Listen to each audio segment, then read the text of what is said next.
ล่นกี่อันเนี่ย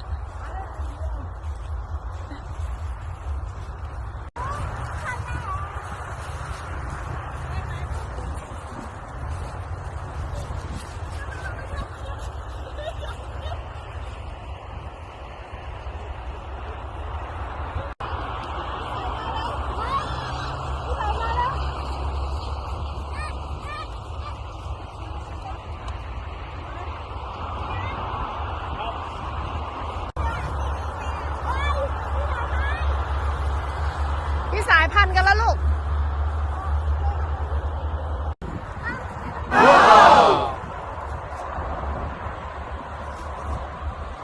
ต่อสู้กันในล่า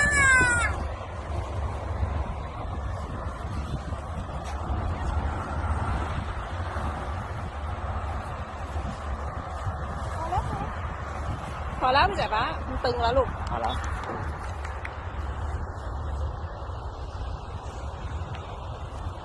เจี๊ยบจับ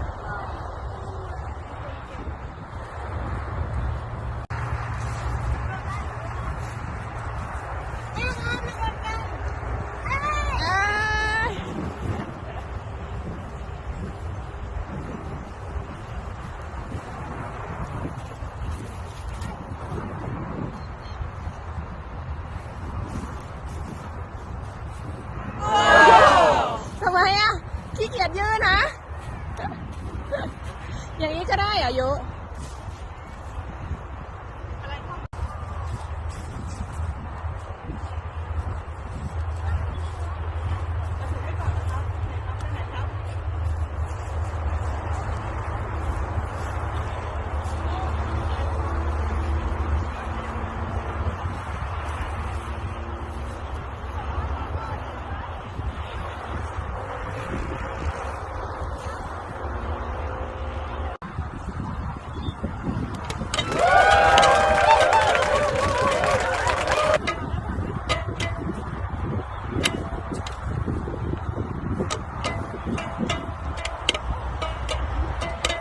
ที่ทางข้อมันเป็นนกหวีด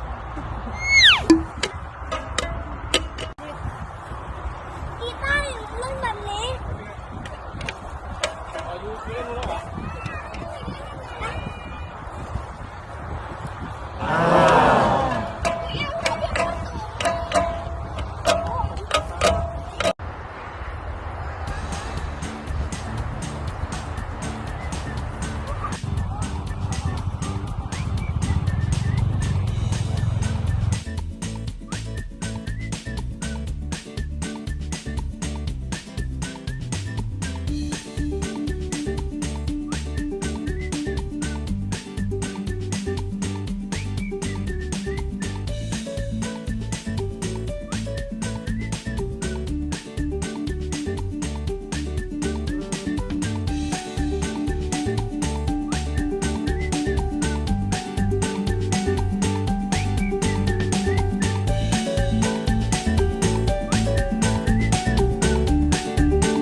อย่าลืมกดไลค์ กดแชร์ กด Subscribe และกดกระดิ่งแจ้งเตือน จะได้ไม่พลาดคลิปใหม่ๆ น่ารักขอบคุณทุกท่านที่ติดตามค่ะ